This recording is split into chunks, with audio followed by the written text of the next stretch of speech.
Hai semua, Assalamualaikum. Hari ini saya dan teman saya ingin mempresentasikan hasil kerja kami. Semoga terhibur dan membantu ya. Kerajaan Tidore didirikan pada tahun 1081. Pendiri Kerajaan Tidore adalah Syahjati atau Muhammad Naqil. Nama-nama raja dari Kerajaan Tidore adalah Kolano Syahjati, Kolano Bosa Mawange, Kolano Syuhud atau Subu, Kolano Balimunga, dan masih banyak juga lainnya.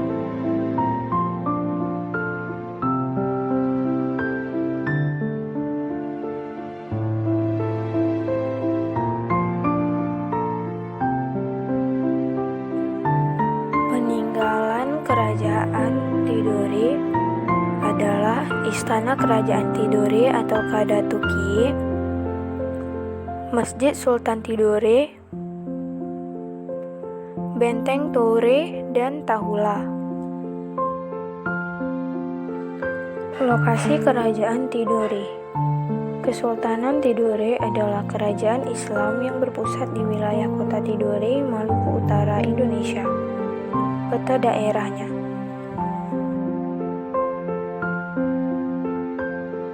Sejak awal didirikan pada 1081 hingga masa pemerintahan Raja keempat, agama dan letak pusat kekuasaan Kerajaan Tidore belum dapat dipastikan.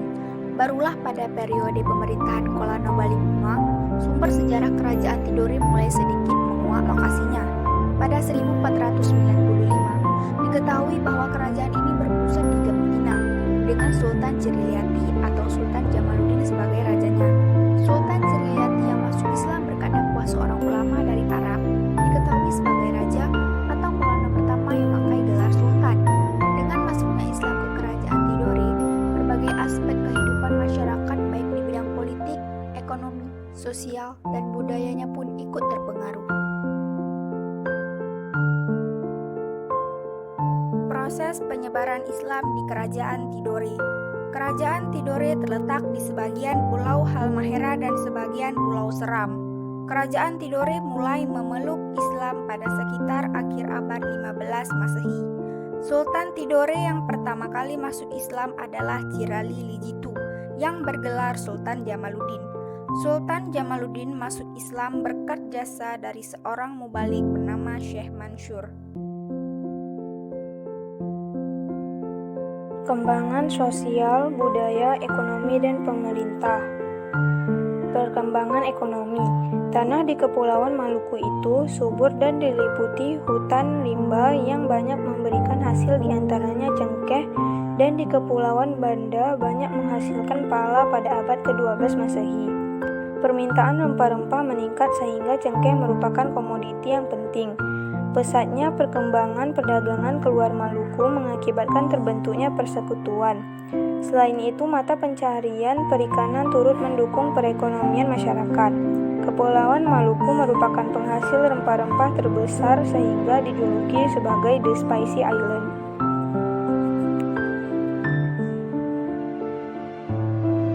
Perkembangan sosial budaya. Kuatnya relasi antara masyarakat Tidore dengan Islam tersimbol dalam ungkapan adat mereka, yaitu adat G Mauri Syara, Syara Mauri Kitabullah, yang bermakna adat bersendi syara, syara bersendi kitabullah. Orang-orang Tidore banyak bercocok tanam di ladang untuk berinteraksi dalam kehidupan sehari-hari. Orang Tidore menggunakan bahasa Tidore yang tergolong dalam rumpun non-Austronesia. Dengan bahasa ini pula, orang Tidore kemudian mengembangkan tulisan dan sastra lisan.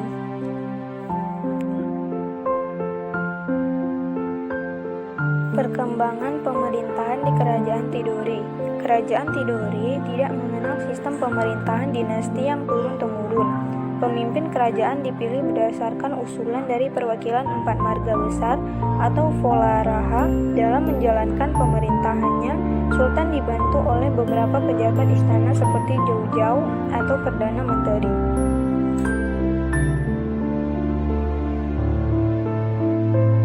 Kemunduran Kemunduran Kerajaan Tidore. Kemunduran Kesultanan Tidore disebabkan karena diadu domba dengan Kesultanan Ternate yang dilakukan oleh bangsa asing, Spanyol dan Portugis yang bertujuan untuk memonopoli daerah penghasil rempah-rempah tersebut. Setelah Sultan Tidore dan Sultan Ternate sadar bahwa mereka telah diadu domba oleh Portugal dan Spanyol, mereka kemudian bersatu dan berhasil mengusir Portugal dan Spanyol keluar Kepulauan Maluku. Namun, kemenangan tersebut tidak bertahan lama sebab VOC yang dibentuk Belanda untuk menguasai perdagangan rempah-rempah di Maluku berhasil menaklukkan Ternate dengan strategi dan tata kerja yang teratur, rapi dan terkontrol dalam bentuk organisasi yang kuat.